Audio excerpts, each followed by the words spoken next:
daisy chains and sweet champagne, and 2 days alone with you. Not too far from the city by car, or maybe we can make a more romantic trip by train to the country. It's where I want to be with you for the week.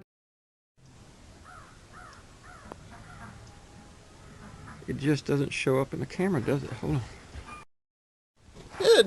Good morning everyone. It is cloudy, early.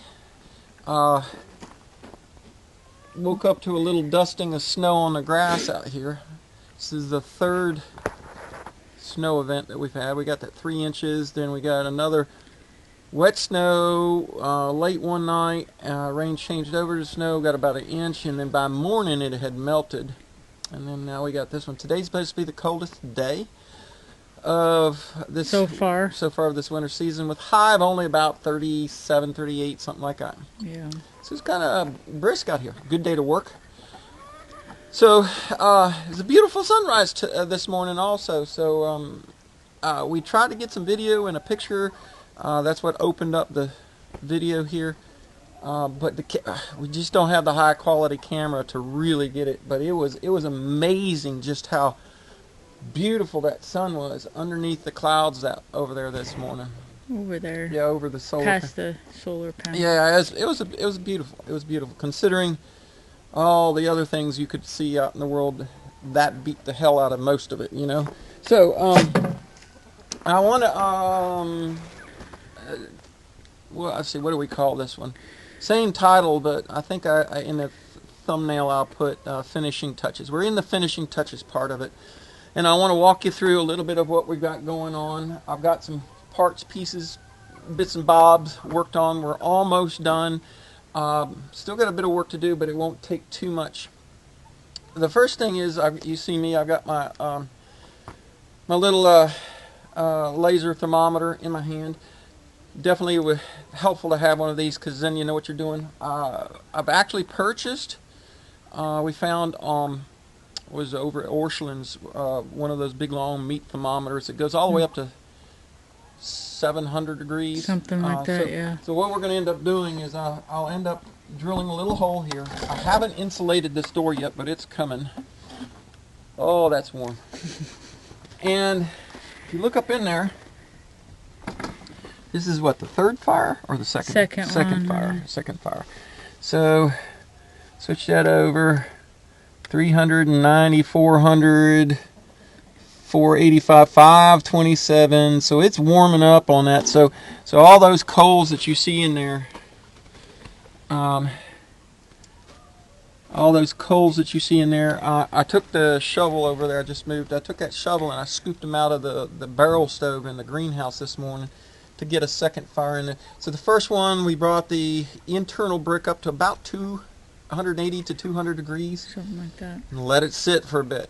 This is the second fire now. The brick that are getting up to the 500, that's Celsius. The 500 right here, the low ones, the ones that were done first. And up top portion, right there at 212, well, that was a little higher, 240-ish, 250. Can you see those numbers in the? Can you see those numbers in the camera? No, you can't. Yeah, you can. Oh, you can? Yeah, if you quit moving, honey. Okay, I can't see. I don't have my readers on. So as you move around, it gets a little. Yeah, I can see it. So I'm going to continue doing successive fires to warm it up, to try and push the moisture out. And the side that's been on the sun side has dried out quite a bit more than this side. You can still see there's areas here that the mortar still looks wet compared to down here. That just still looks wet. Yep. So I want to take my time on this and not push it. During that time, we finished the tile. We did. Why don't you see the tile laid up on here? And here, let me put the door back up here. I want to hold that heat in. I want that heat. So we got tile all the way around here. Yeah, come around over here. And I will say I'm not happy with the grout, because if you look over here, zoom up in here, down in here, you see how it cracked a bit. It was a sandless grout. It didn't have any sand in it, and I should have mixed it. It's also a lot grayer, but it's what I got from my buddy where I got the tile from. He's going to be building an oven too, but he had the tile. So if you look, let me move these. We'll talk about it here in a second. But back up here, honey, and show. Step over this way. Step over this way. Thank you. There you go. If you notice, the color of the tile matches the brick almost. I mean, perfectly. Almost the brick, yeah. So it's beautiful. Hi. Where are you going? You're all over the place. So anyway, let's look at the grill portion of it. So there's still some things I have left to do. Well, let's just explain it. Yeah. One of the things I want to do is, I don't like the white bricks sticking out so much, so I've got a can of that high temp paint. The high temp paint that I'm going to use to paint the rest of the metal. I have some 2-inch angle that I'm going to do a front frame, and that I'll actually literally drill and lag into the brick, through the brick and into these concrete block here to help hold that frame in. Yesterday I went into a metal shop and bought the plate steel that I'm going to use to cover the top of this and the front of this to turn it into kind of like a wood stove for the smoking aspect of it. The fire we did, as you can see, there was a fire in there. The fire we did with the first fire that I did in there, and it proved a lot of things to me. I learned a lot in doing that. So when I go to use this as a smoker, what I'm going to have to do is a small fire in there to warm up the oven so that I can get the heat flow going. But when I did that, and I had just a small fire to start getting the temperature up in there, what happened was it created a draw. So we were cooking dinner out here and frying up some taco meat and warming up our wraps and all that. We were having a good time, as cold as it was. But the whole time, because there was a bit of a draw, it was a draw created by that small fire, it had heated up. It was pulling that, the flames were just wrapping up into the, so it was a good draft in there. So it's working, and it's working. It's working! It's working! Yeah, back to the Star Wars movie. I love it. Yeah, I'm tickled to death that it's doing what it's supposed to do well. Once we get this, I'm going to make it so that the upper plate here is just like this door, and it's removable, and I can pick it up and put it back down, because I don't want to overcook this one. You want to smoke it, you need a slow fire, a little bit of constricted air so that the wood can sit there and smoke and not burn so much. So I want to smoke it. So what I'll probably do is be able to get a fire going in here, get it warm like I had it, and once I get down to a bed of coals, throw a couple sticks of good hickory on it, and then put my plate down. And yeah, the kids are all over around us. Here, Him is not normally playing. yeah, so we've got our cedar posts. We've got the metal. I'll have to get a few more trees. We put some stakes in the ground where we think We want it. there where we think we're going to put the posts so that we have a roof over this. I'm going to actually do this roof cantilever, or not, what's the right word? With an offset gap in the roof. So the smoke So goes that up and out. the smoke that's coming up will go up and out. Yeah, probably a little wind-driven rain might come through, but the idea is, because of the shape I'm going to have this, the exterior of the roof is going to be just a few inches off of here. So I'm going to put some little bit of upper siding from cedar on it to keep wind-driven rain from coming, because I really don't want this pit to get fully drenched in water. Right. A little bit of rain spray every now and then won't hurt it, but I don't want water pouring down in here and getting into. So I'm gonna cover this, and So we're working on that. It's not 100% yet. We got some of the stuff set up. We're working to go. I was hoping to do this all in one video, but it's going to take a bit for us to truly finish it. Even though the projects are only a day project here and maybe a day and a half there, it's taking a little bit longer. It took me a day. Let's talk about these. These are the tools that I have made for the operation of the oven. There are 2 pizza peels. There's the wood. Ooh, that got dirty. Oh no, I got marks on my beautiful wood. Oh well. So the ash rake, which I've already used, kind of tested it out, and the pizza peel, which I'm extraordinarily proud of. This is at one of those wide boards. Some of you saw me mill this out. Check out the burl in it. Look at the burl in that. That's kind of wild. I don't know if it's going to be stable enough to take the heat. Well, we'll find out. The fortunate thing about having that bandsaw mill is it allowed me to cut the taper on that board like I did.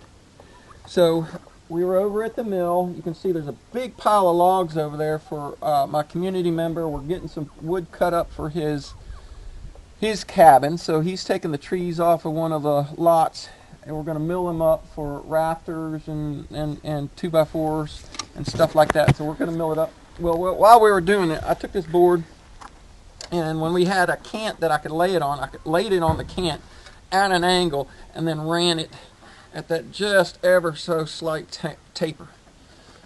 Because I want all options. So I saw, as I told you in the previous video, I saw that guy Townsend on his.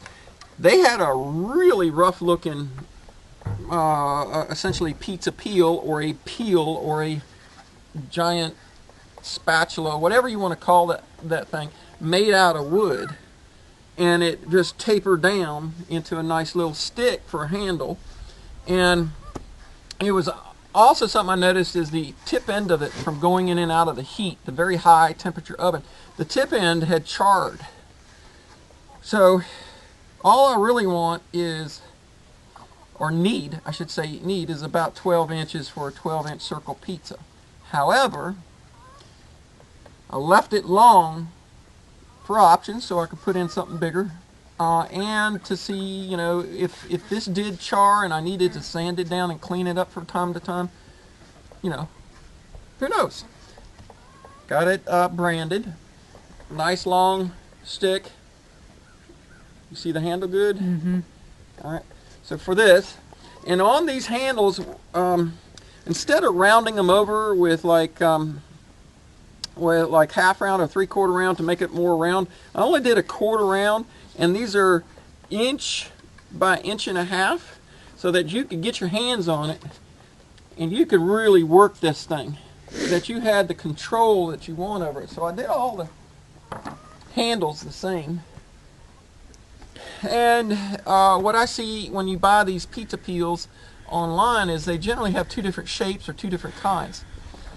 One of the pizza peels is considered a turner, where you could go in there and you rotate that pizza. So you turn that pizza, so the hot spot on this side next to the fire, it gets done, and then you turn that pizza in there to cook the other side, right?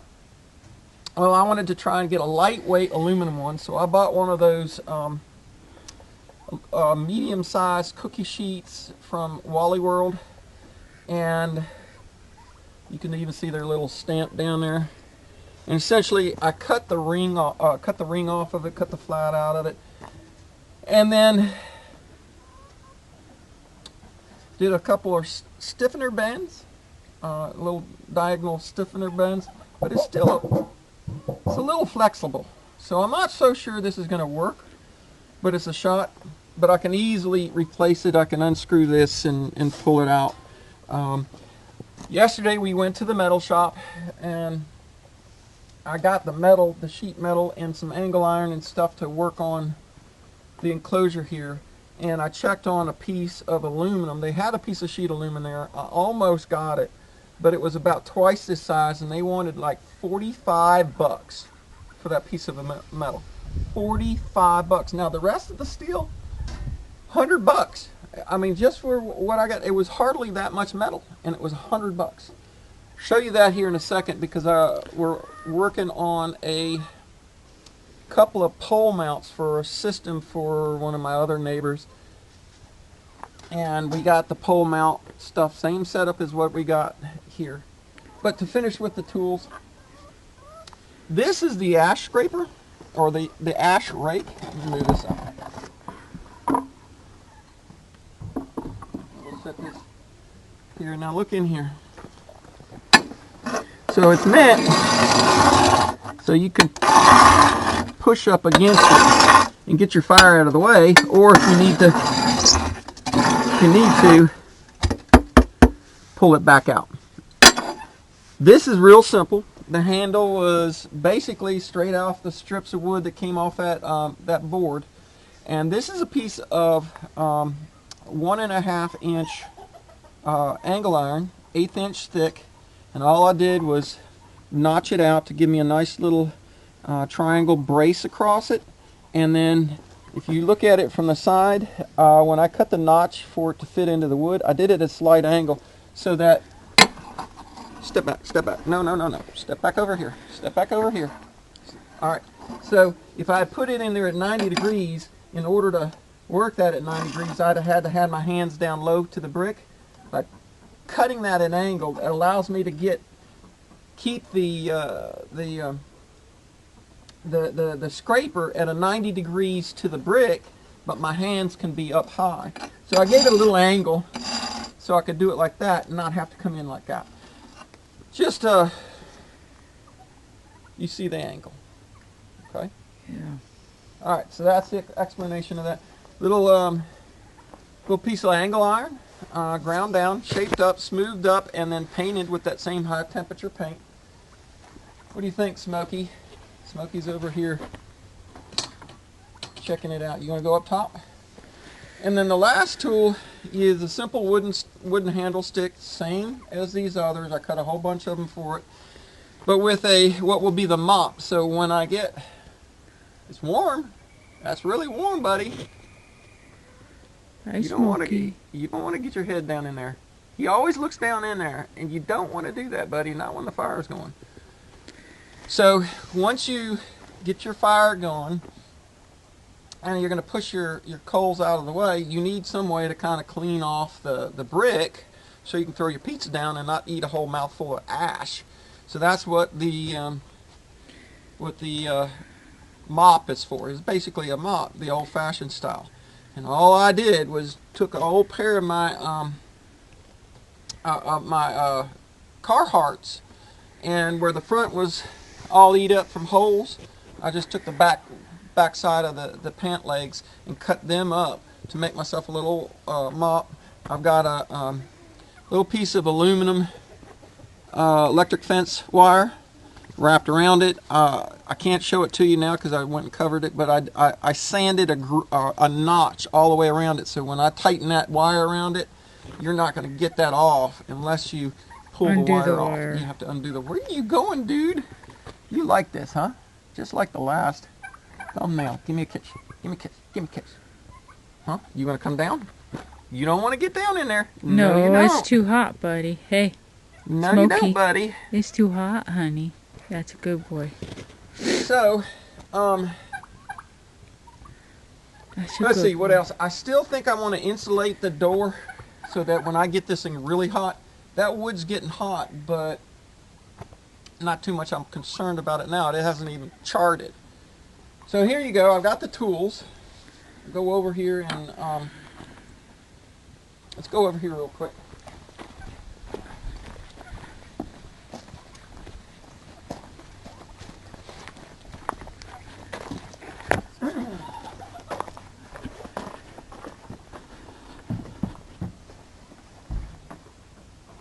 So you can see I've got the metal here for the two pole mounts, but I also picked up,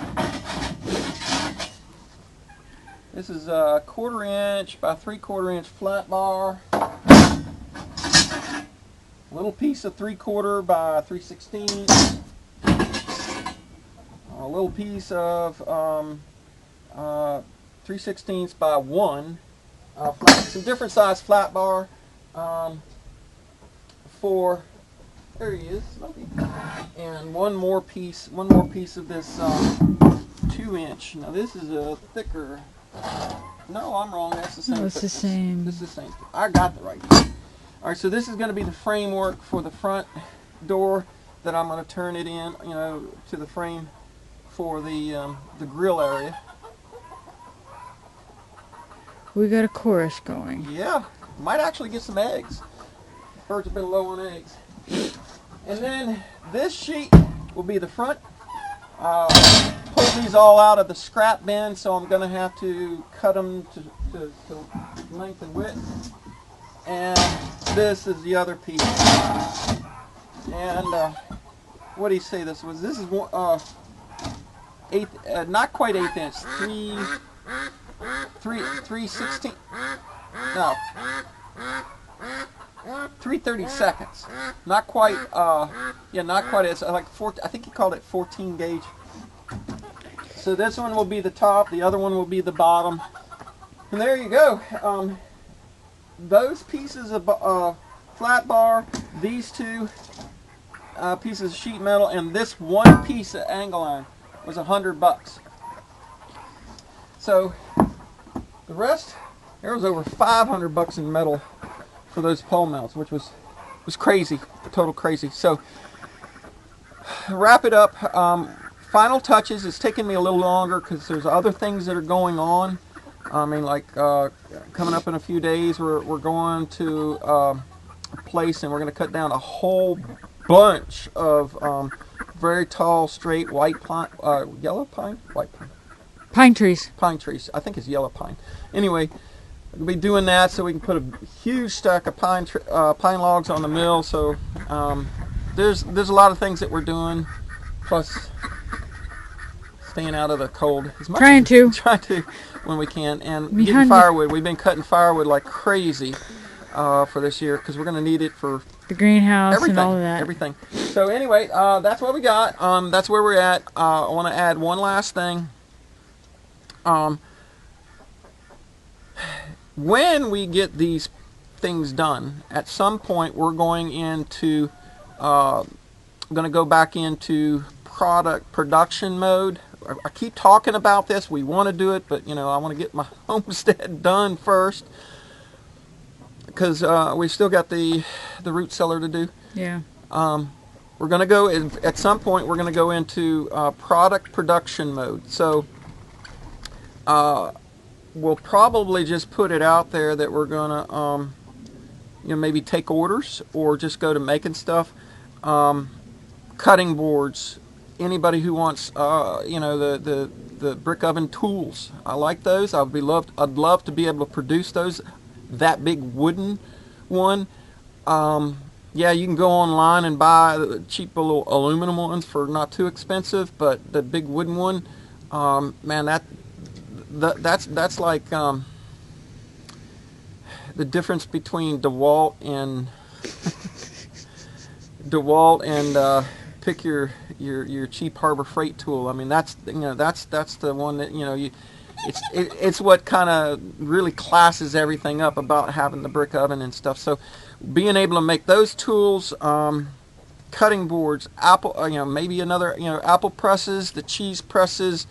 And speaking of cutting boards, Miss Margarita, if you're watching this video, please check your email. Yeah, we sent you an email. I know you want one.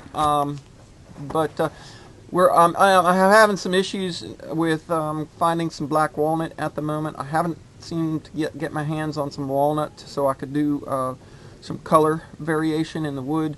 But those will sort themselves out. Yep. But yeah, so we there's a couple of people that need some stuff that we have said that we will do and try and get done before Christmas. But coming soon. And in between all of these things, if somebody's got up with us, we could probably throw a few projects together before Christmas if somebody really wanted something, because we love helping you guys as well. This is why we do what we do. But there you go. We got most of the metal. We got to get we got the metal. We got the parts. We just need to start. Just need to put it we together. need to put it together, and that's going to take time. And things slow down. We don't have as Yes, much buddy, that's my foot. daylight. So I think that's it. I'll do another finishing touches video on the brick oven When we get more complete. once we get it more complete. Probably by the time I get the roof over it, so you can see what that looks like. Because then things will be awesome. And hopefully, in another week or two, I've run enough fires to there that I'm probably feel comfortable. Hey, buddy. Feel comfortable actually doing a pizza. We'll have to see how that goes. So, where are we at? Say hi. No, say 20, bye. 25:14. All right, we'll say bye-bye. Bye. We'll catch you all soon. Email in the description for those. It's HeritageHomesteadCreations at Proton. Check it out. It is still the PayPal Addy. We got that changed, although considering the things that have gone on with PayPal, we'll only use that when we need to because of a necessity. Trying to stay off of that as much as possible. But anyway, there you go. Hope that's everything. Any comments, questions? Those of you comment, email, please give it a thumbs up. Oh my goodness, Smokey, you want to say goodbye? Say goodbye. Hi. Say bye-bye.